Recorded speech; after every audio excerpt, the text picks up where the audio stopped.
September 17, 2024. In Beirut, the capital of Lebanon, the day began like any other. People hurried through the streets, the city buzzing with everyday life. Around 3:30 in the afternoon, a Hezbollah fighter felt his pager vibrate. A strange error message flashed on the tiny screen. He pressed a button, and in that instant, the device exploded in his hands. At first, it seemed like a freak accident, something that could be brushed off as a technical failure, but within minutes, then hours, the same blast started happening across the country. One pager, then dozens, then hundreds of them went off, turning into deadly traps for their own owners. Panic spread quickly. Hospitals were filled with the wounded, and the number of victims grew at an alarming pace. It soon became clear this was no coincidence. It was a coordinated attack targeting Hezbollah fighters. Investigations pointed to the Mossad, Israel's intelligence agency, as the force behind the operation. For years, they had been preparing for this moment. And the shocking question is, how did they manage to infiltrate the supply chain and turn ordinary communication devices into weapons against their very users? Through this operation, Israel struck a devastating blow against Hezbollah, its most dangerous enemy. And now we'll break down the story step by step, how the plan was set in motion, and how it all unfolded on that day of explosions. But before we get to how the Mossad pulled off that daring exploding pager operation, let's first ask, why did Israel decide to deal so ruthlessly with Hezbollah, led in 2024 by Hassan Nasrallah? The thing is, Hezbollah is a long-standing, implacable enemy of Israel. From the moment it formed in 1982, this movement of Shiite clerics declared a single, brutal goal: the destruction of Israel.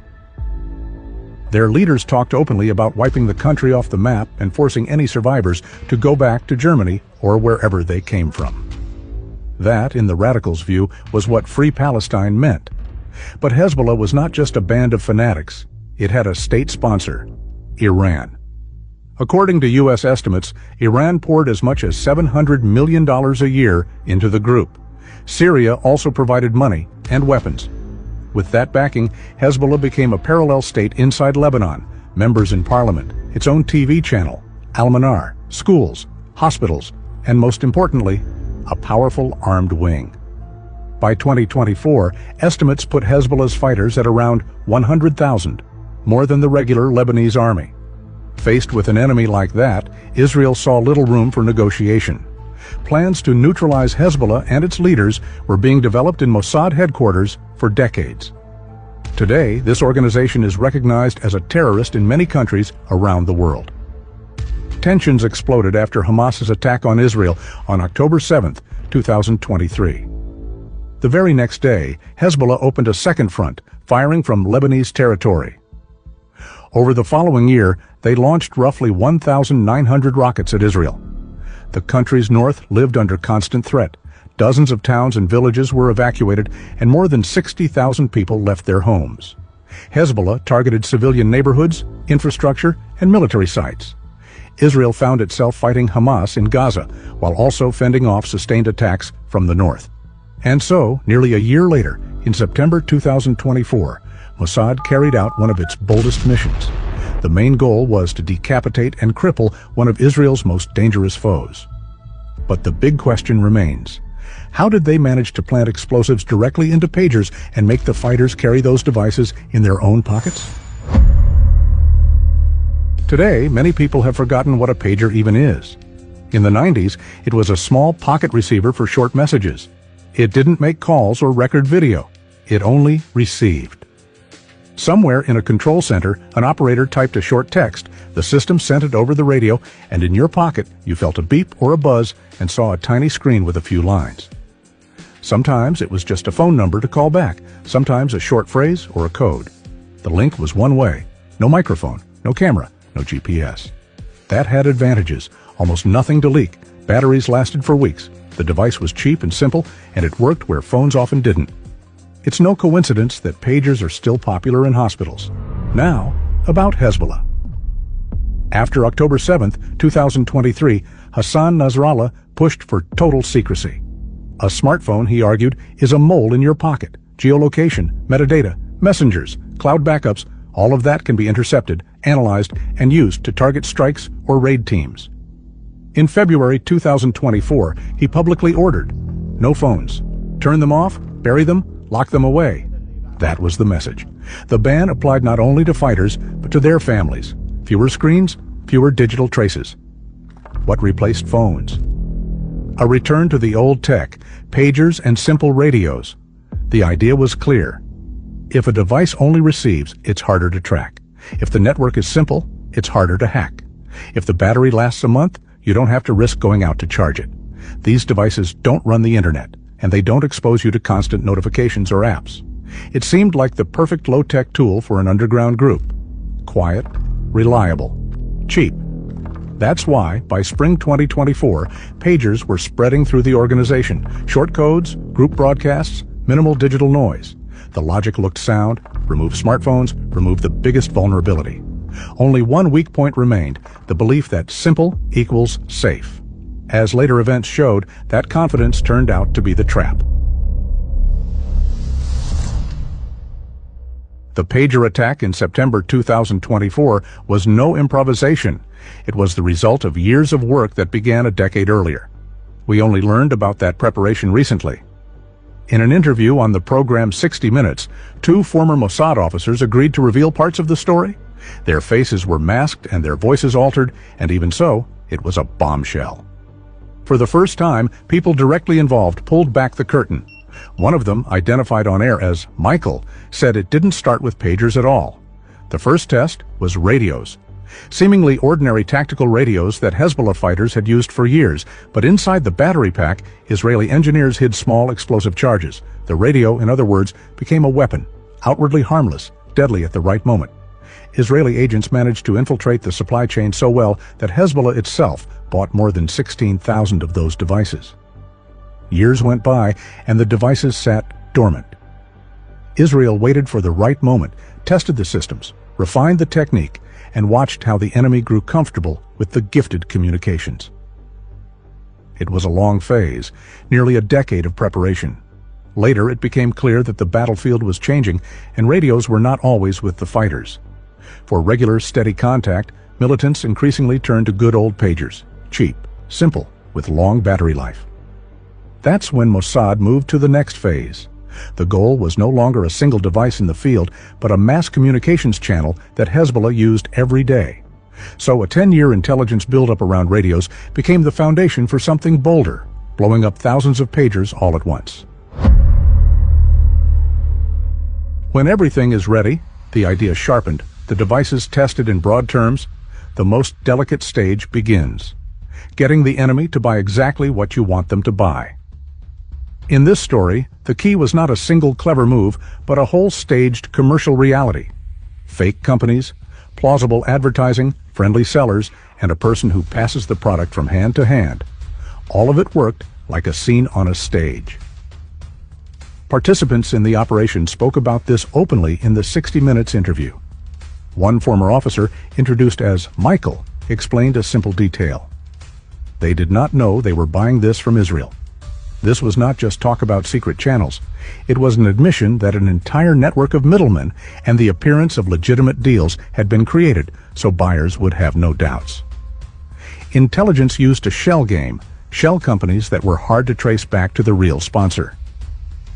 "We create a pretend world," another participant called Gabriel said in the interview. Shell companies over shell companies. We create a pretend world. We are a global production company. We write the screenplay. We are the directors. We are the producers. In plain terms, hiding behind the economy and imitating normal business was their workshop. In that world, there was also a brand that looked familiar. The name Gold Apollo appeared in the commercial story, and through a chain of middlemen, the product was sold as if it came from an independent manufacturer. Gold Apollo had zero idea it was dealing with Mossad, Gabriel said. By the same logic, Mossad hired a seller known to Hezbollah under the Gold Apollo name. She gained trust, and the first batches arrived as gifts or upgrades, free or sold at attractive prices so users would not suspect. At the same time, advertisements were made, brochures printed, demo stands set up, everything like a reputable manufacturer. Robust, dustproof, waterproof, Long battery life, selling points that field users value. That marketing smoothness served one purpose. Nobody expected a covert operation behind familiar commercial language. According to reporting in the New York Times, shell companies were used to hide the intelligence involvement, in particular BAC Consulting and several other shells, which masked the real supply chain. The pager device itself was also specially prepared. The explosive element was carefully built into the battery pack, about 3 grams of PETN, placed so ordinary checks, including disassembly and X-ray scans, would not reveal anything suspicious. The New York Times also reported that such implants were extremely hard to detect, and that the charge could pass routine security checks, for example, at airports. Sources said tests were carried out on dummies to calibrate the charge, to achieve injury to the person holding the device while minimizing harm to bystanders. Lebanese sources cited by Sky News reported that Hezbollah ordered roughly 5,000 pagers. Separately, Israel said that over 16,000 radios, via its channels, had earlier been sold to Hezbollah. Those volumes made pagers and radios a mass communications channel inside the organization. Once trust was won and devices spread through the units, all that remained was to wait for the activation moment. D-Day came on September 17, 2024. Life in Beirut and its surroundings seemed normal that morning. Traffic jams on the roads, shops open for business, and a noisy market buzzing in the southern part of the capital. But at 3:30 in the afternoon, everything changed. One Hezbollah fighter in the city's southern neighborhoods felt his pager vibrate. A strange error message flashed on the tiny screen. He pressed a button to clear it. And at that exact moment, the device suddenly exploded. At first, it looked like an accident. But within minutes, the same thing started happening across Lebanon. The pagers Hezbollah had recently acquired in large numbers were going off one after another. In Beirut, in the Bekaa Valley, in the south of the country, and even beyond Lebanon's borders, in Syria, including parts of Damascus. It all began like a normal message. Someone typed text into the system, and the signal spread across the city. Pagers in pockets and clipped to belts picked it up, buzzed, and showed on the screen. New message. For the owners, it looked familiar and safe, but hidden inside was the trap. The devices had been altered in advance. The harmless signal became a detonator, and the ordinary screen turned into a trigger. At the moment someone tried to read the message, the pager exploded right in their hands. What was meant to be a tool for communication suddenly became a weapon. Many owners were caught completely off guard. Some heard a sharp beep, followed by the words, "You have an important message," on the screen. To read it, you had to press 2 buttons at once. That guaranteed the device would be held in the user's hands, right in plain view. And that was the moment it detonated. Later reports confirmed that even Iran's ambassador to Lebanon, Mojtaba Amani, was injured when his pager went off this way. The explosions didn't stop with just a few cases. They continued for nearly half an hour, rolling through neighborhoods in waves. Panic spread. People tossed their pagers into the streets, while hospitals descended into chaos. More than 150 hospitals across the country reported a flood of casualties. The Ministry of Health urgently advised everyone to get rid of the devices and called on medical staff to rush in and prepare for a national emergency. For Hezbollah, it was a blow of unprecedented scale. The communication system they had trusted as a safe alternative to smartphones collapsed in a matter of minutes.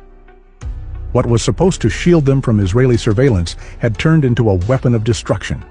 And although in the first hours no one officially claimed responsibility, to many the answer was obvious. Mossad was behind the attack. Israel's intelligence services had been preparing for this moment for years. And on September 17th, it was finally set into motion. September 18th, 2024, exactly 24 hours after the first strike, a second wave of attacks followed. If the day before it was pagers that blew apart, this time it was the radios. Around 5 in the evening, almost simultaneously across different parts of Lebanon, new explosions erupted. This time, the devices went off in Beirut, in the south of the country, and in the Bekaa Valley. Within minutes, it became clear these were not random technical failures, but part of a carefully staged, multi-phase operation. The consequences of the second attack were just as striking. Several residential buildings caught fire, cars and motorcycles went up in flames, and civil defense services reported dozens of calls. In total, Firefighters logged more than 70 incidents, from small shops and workshops to an entire battery warehouse. Even during funerals for Hezbollah members who had died the day before from pager blasts, fresh explosions went off. It looked symbolic. The enemy wasn't giving the group a chance to recover, pressing forward and methodically dismantling its communications. One particularly troubling incident happened near the American University of Beirut. A suspicious device was discovered in an ambulance. The Lebanese army had to carry out a controlled detonation right on the spot, while Hezbollah supporters blocked journalists from filming the scene. The Lebanese Red Cross deployed about 30 ambulances to handle the crisis. But the key point was this: Hezbollah's communications network kept collapsing in real time. The devices that blew up were portable radios, specifically the ICOM ICV-82 model, widely used by the fighters. Later, the manufacturer in Japan stated that production of this model had ended years earlier, and the units in Hezbollah's hands were most likely counterfeits. That same night, reports appeared in the press that not only radios but other electronics had exploded as well, for example, biometric fingerprint scanners. It remains unclear whether these had been rigged in advance or simply caught fire in the wider chain of blasts. By the end of the second day, Hezbollah had been pushed into complete chaos. Loss of communications, fires, confusion among fighters, and even attacks on UN peacekeepers in Tyre. All of it showed that the organization had lost control. The Israeli operation that began with pagers had turned into a full-scale demolition of its enemy's infrastructure. The pager and radio operation turned into a nightmare for Hezbollah. Official reports said several dozen people were killed, while the number of wounded reached into the thousands. Most of them were fighters, exactly as Mossad had intended. One former agent, introduced in the 60 Minutes interview as Gabriel, explained the strategy plainly. The goal wasn't to kill Hezbollah fighters. If he's dead, he's dead. But if he's wounded, he has to be taken to the hospital, treated, resources must be spent. And these people become living proof across Lebanon. It's better not to mess with us. Israel wanted to leave not just a physical scar, but a psychological one. A daily reminder to its enemies of the reach and superiority of its intelligence services. There were even claims that some of the blasts happened right before the eyes of Hezbollah's leader, Hassan Nasrallah.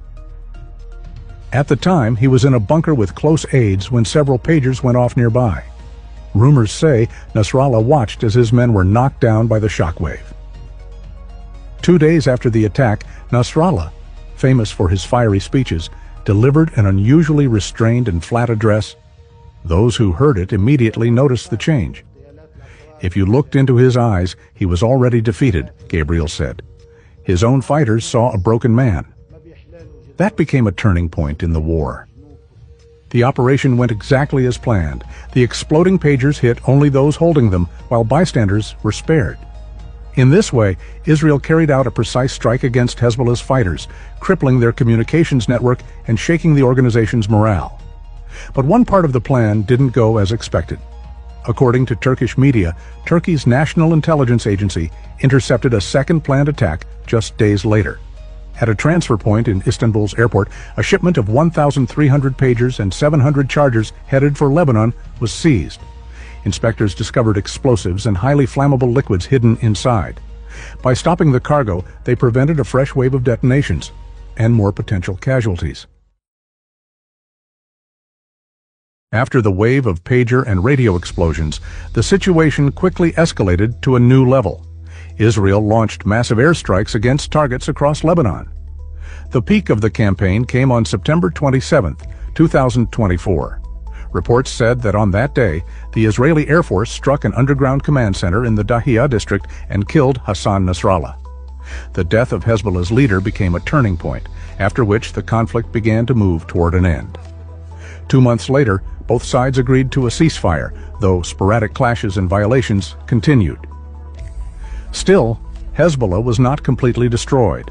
As Gabriel admitted in his interview, the answer to whether the organization was fully broken was no. The operation delivered a severe blow to the chain of command, lowered morale, and forced Hezbollah to ask for a truce, but the structure as a whole did not vanish overnight. Parts of its apparatus survived, and the network tried to rebuild.